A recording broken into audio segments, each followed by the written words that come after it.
What if, tomorrow morning, you woke up and every single person you know had forgotten your name, your family, your friends, even the people you work with? No one remembered your achievements, your titles, or your reputation. You were just another face in the crowd. Would your life still have meaning? Or would you suddenly realize that much of what you've been chasing all these years was never truly yours? We live as if our legacy is written in the applause of others, but the truth is, when you are gone, only a few traces of you will remain. Your kindness, your love, your wisdom.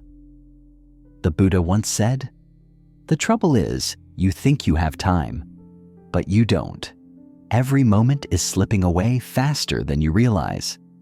And if life is so short, the real question is not how much time you have left. It's what will you fill it with before it runs out? Today, through the lens of Buddhist wisdom, we will explore 7 powerful lessons that will help you stop wasting your precious time on what doesn't matter and start living for what truly does. Lesson 1: Value presence over possessions. In the wisdom of Buddhism, possessions are fleeting shadows, illusions of permanence that can vanish in an instant, while presence is a timeless treasure that leaves an imprint on the soul. We grow up believing that the more we own, the more we live, yet countless people who have filled their homes with wealth still feel hollow inside, for their minds are chained to the regrets of the past or the anxieties of the future. True living does not happen in the accumulation of things. It unfolds in the awareness of the moment. Presence is not simply about where your body stands, but where your mind and heart choose to rest. You could be standing in a palace and still be absent from your own life if your thoughts are elsewhere. And yet, you could sit under a humble tree and feel richer than kings if your heart is truly here, soaking in the miracle of now.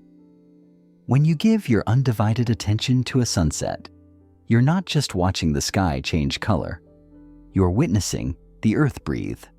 When you truly listen to a friend, you're not just hearing their words, you're touching the fabric of their soul. When you feel the cool air entering your lungs in a mindful breath, you are not just breathing. You are reminding yourself that you are alive right now in this very instant. In the short span of life we are given, it is these moments, not the gold we collect, not the titles we wear, that become our real inheritance. And when the final moment arrives, it will not be the weight of our possessions that comforts us, but the depth of the moments we were awake enough to live. Lesson 2: Relationships over recognition.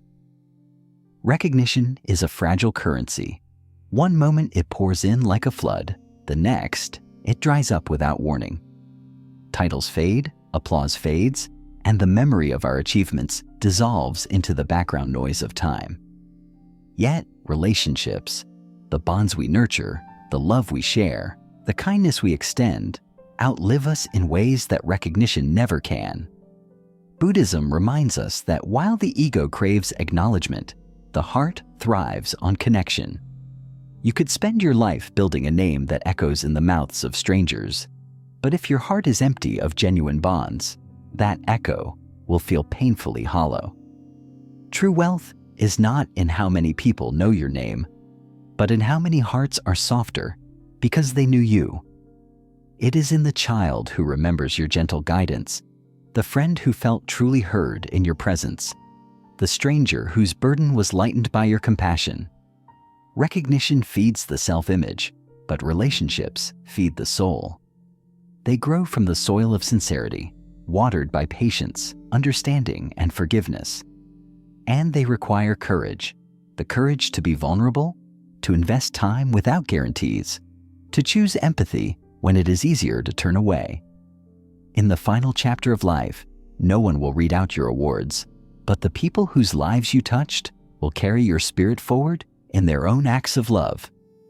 When life is short, do not waste your precious time chasing validation from those who will forget you tomorrow.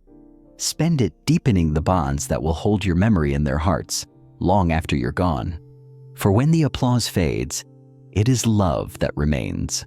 Lesson 3: inner peace over outer success. Outer success is a mirage that can look dazzling from a distance, yet often leaves the heart thirstier the closer you get. You can climb the tallest ladder, collect the finest possessions, and have your name etched in the minds of many. But if your inner world is unsettled, none of it will taste sweet. Buddhism teaches that real success begins within, that the mind is the throne upon which your entire life sits. If the throne is unstable, everything built upon it will eventually collapse. People often believe that once they achieve their goals, peace will follow, but it is rarely so. Instead, we achieve one thing and immediately chase another, like a moth drawn to the next light. In this endless pursuit, the soul becomes weary, restless, and unfulfilled. Inner peace, however, is not something you earn after success. It is the foundation you must build before it. It is the quiet confidence that you can face any outcome and remain unshaken. It is the ability to sit alone in a silent room with no applause, no distractions, and still feel whole. True inner peace comes when you stop letting the world dictate your worth. When you measure your life not by comparison to others, but by alignment with your own values. It is knowing that even if the world does not notice you, you notice yourself. You honor your own journey. When you cultivate this kind of peace, success, if it comes, is simply a bonus. And if it doesn't come in the way you imagined, your soul is still rich beyond measure. Outer success may open doors, but inner peace is the home in which your spirit rests. Without it, all the achievements in the world will feel like a beautifully decorated house built on sand, impressive to look at, but destined to sink. When life is short, do not spend it polishing the outside of the cup while neglecting the inside. Fill yourself first, and everything you build will carry the taste of true contentment. Lesson 4. Experience over accumulation. We live in a world that glorifies accumulation. More clothes, more gadgets, more status symbols, more proof that we are living well. And yet, the paradox is that the people who chase accumulation most fiercely often feel the emptiest inside.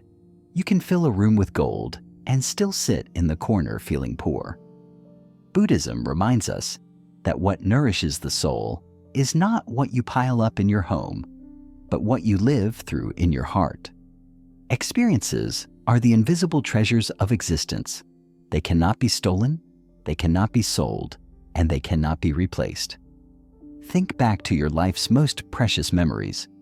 Perhaps it was the way the ocean smelled the first time you stood on a beach, the warmth of a loved one's hand during a moment of grief, the sound of your child laughing uncontrollably, or the quiet peace of walking alone under a canopy of stars. These moments did not require ownership. They required presence. They demanded that you show up fully with open eyes and an open heart. Accumulation, on the other hand, tricks us into thinking we are securing happiness for the future. We tell ourselves, once I buy this, once I own that, then I'll finally feel complete. But the completion never comes because objects are static. They do not grow with you. They do not deepen your soul. Experiences, however, are alive. They change you. They stretch you. They teach you in ways no possession ever can. Consider this. On your deathbed, will you be comforted by the memory of the day you bought your first luxury car, or by the trip you took with your loved ones, where you laughed until your sides hurt, where you discovered something new about yourself, where the air felt freer and your heart felt lighter? No one stands in their final moments thinking, I wish I had bought more things. Instead, they wish they had traveled more, loved more deeply, listened more intently, and lived more boldly. And yet, so many of us keep postponing life for the sake of things. We sacrifice years of joy for a bigger house. We miss sunsets for meetings. We turn down chances to be with friends because we are chasing a paycheck. We store our lives away in a someday box that we promise to open when we are ready. forgetting that someday is never guaranteed. Buddhist wisdom teaches impermanence, that everything, from your possessions to your body, will one day fade. And when that day comes, the only wealth that will remain is the wealth of your soul, shaped by the experiences you dared to live. This doesn't mean you must reject material comfort entirely, but it does mean you should never trade away life's moments for the illusion of security in things. Buy less. Live more. Collect fewer objects. Collect more stories. Instead of filling shelves, fill your soul. If life is so short, then it is not the accumulation of stuff, but the accumulation of moments, those rare, irreplaceable moments of awe, love, courage, and wonder that will make your short stay on this earth feel infinite. Lesson 5. Growth over comfort. Comfort is seductive. It lulls you into a warm, familiar space where nothing challenges you, nothing provokes you, and nothing forces you to stretch beyond the safe boundaries you've built around yourself. It feels good, and in small doses, it's necessary. Comfort is the rest stop that allows you to gather strength before continuing the journey. But Buddhism teaches that if you linger in that rest stop for too long, you stop moving altogether. You stop growing. Life itself is movement. It is change. It is transformation. When you resist that flow and cling to comfort, you deny yourself the very process that allows your spirit to expand. The walls of comfort eventually become the walls of a cage, and while it may be a beautiful cage, it is still a prison. Growth, on the other hand, is rarely comfortable.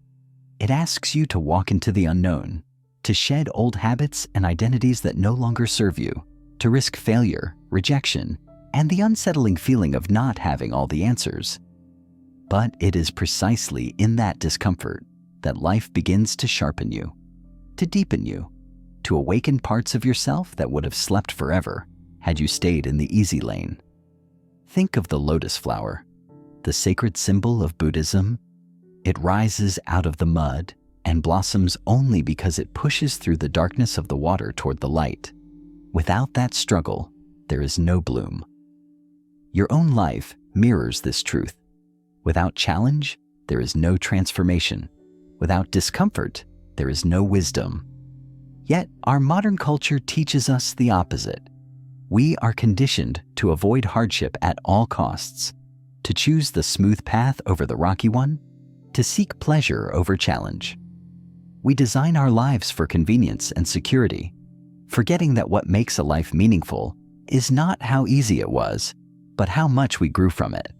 We hide behind routines that keep us feeling safe but stagnant. We convince ourselves that someday we'll take that risk, start that dream, or face that fear. But someday never comes for those who wait for the perfect conditions. There is no perfect moment to grow. Growth demands that you begin now in the middle of uncertainty, in the midst of fear, in the chaos of not knowing exactly where it will lead. Buddhist wisdom teaches that the human experience is meant to be a constant unfolding of the mind and heart. Even the Buddha himself did not reach enlightenment by staying in comfort. He left the palace, abandoned the silk cushions, the endless feasts, the royal titles, and walked into the harsh wilderness with nothing but the courage to seek truth. That journey was not easy. It was filled with hunger, exhaustion, and the kind of deep self-confrontation most people spend their lives avoiding. But it was through that journey, not in spite of it, that he awakened. The lesson is clear. Comfort will protect you from pain, but it will also protect you from your own greatness. Ask yourself, 10 years from now, will you be grateful that you stayed safe, or will you wish you had dared to step into something more? If life is so short, wasting it in the shallow end of comfort is one of the greatest tragedies. Discomfort is the teacher, challenge is the path, and growth is the reward. Choose the harder road now so that when you reach the end, you can look back and know that you lived not as a spectator of your own life, but as a participant who embraced the full spectrum of what it means to be alive, For when you step beyond comfort, you step into the boundless terrain where your soul was meant to roam, and in that space, life finally begins to feel infinite. Lesson 6. Contribution over consumption. Consumption is the great illusion of our age. It tells us that taking more food, more entertainment, more possessions, more attention, will make us feel full. And yet, the more we consume, the more we crave, because consumption feeds the mouth, but not the soul. It is like drinking from a cup with a hole in the bottom. No matter how much you pour in, it never stays. Buddhist wisdom flips this on its head. The true fulfillment you seek will never come from what you take. It will come from what you give.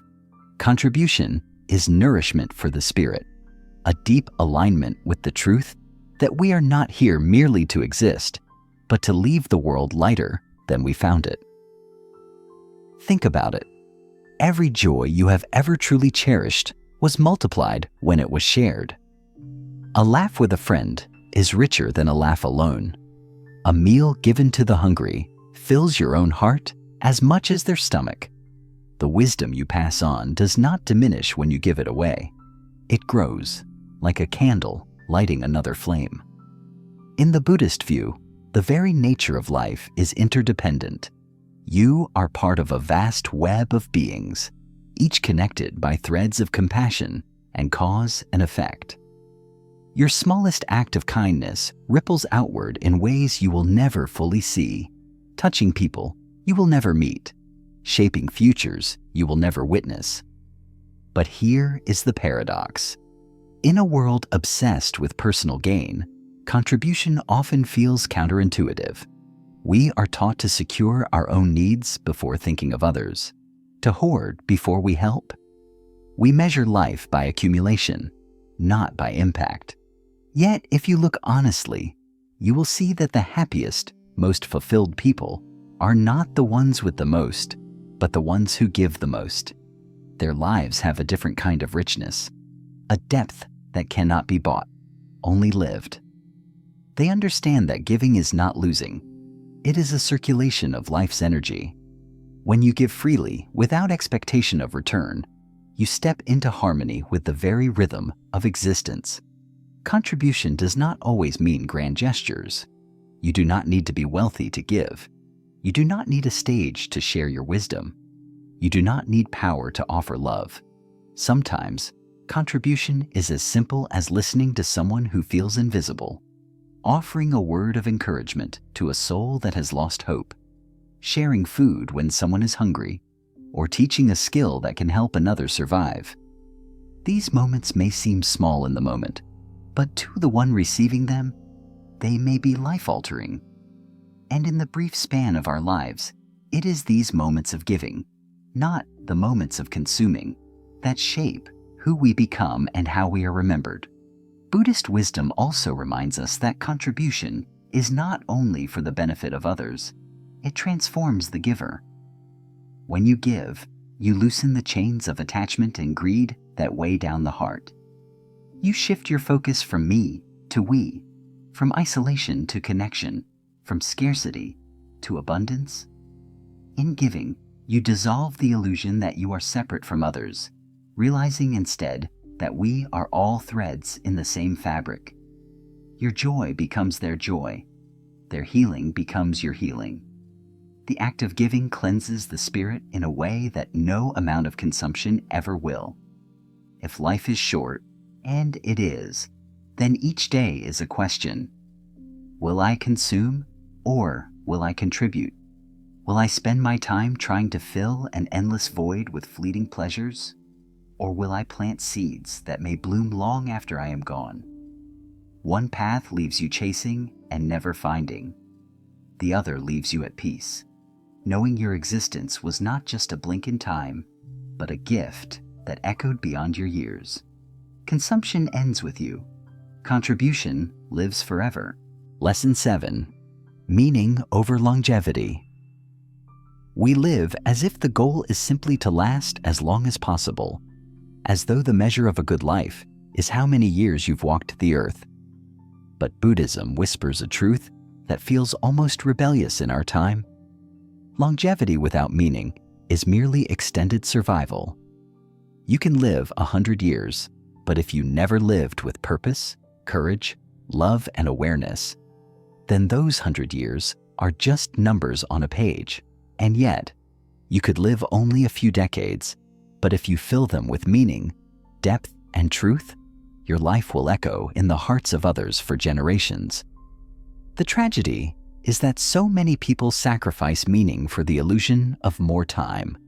They delay their dreams, their acts of love, their chances to speak their truth, waiting for a better moment that never comes. They think they're protecting themselves by holding back, but in truth, they're letting life slip through their fingers, one safe, wasted day at a time. Buddhism teaches that life's value lies not in its length, but in its depth. The Buddha himself did not measure a person's worth by their age, but by the state of their heart, the clarity of their mind, and the purity of their actions.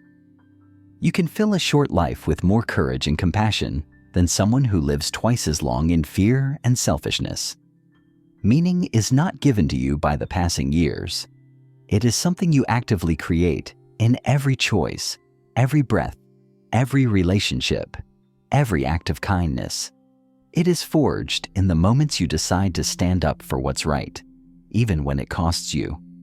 It is born in the times you choose to forgive when you could have held a grudge, to speak truth when silence would have been safer, to show love when it would have been easier to turn away. The pursuit of longevity often tricks people into thinking they have forever. They tell themselves they'll make that apology someday, pursue that dream someday, make peace with themselves someday. But someday is a mirage. People imagine they will always have another tomorrow, but one day there will be no tomorrow. And when that day comes, the things you postponed will not matter. The window will have closed. That is why Buddhist wisdom urges us to live with urgency, but not the urgency of panic or greed. It is the urgency of presence, of intention, of knowing that every single day is an opportunity to make life meaningful. No matter how much or little time you have left, think of the great figures who left an indelible mark on humanity. Many of them did not live long lives, yet their impact transcends centuries. They were not focused on squeezing more years out of life. They were focused on filling the years they had with as much truth, service, and love as possible. They poured themselves into their calling, into their compassion, into their courage, and because of that, their names and legacies live on, while countless long lives vanish into obscurity. This is the heart of the teaching. It is not about how much time you get. It is about what you do with the time you are given. So ask yourself, if you knew you had only 1 year left, how would you live it? Would you still waste your days scrolling, arguing over trivial things, hoarding possessions that bring no joy? Or would you travel to the places that stir your soul, say the words you've held back for years, forgive those who wronged you, and love without caution? Would you spend more time chasing status, or more time holding your child's hand, watching the sunset, sitting in quiet gratitude for the gift of a single breath? The truth is, we are all on borrowed time.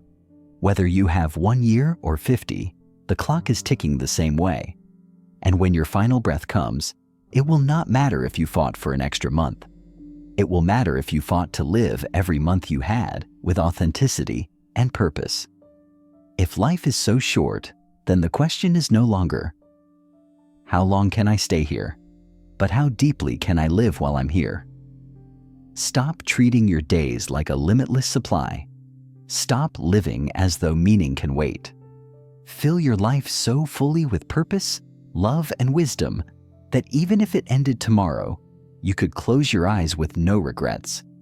Longevity might let you count more years, but meaning will make every year count.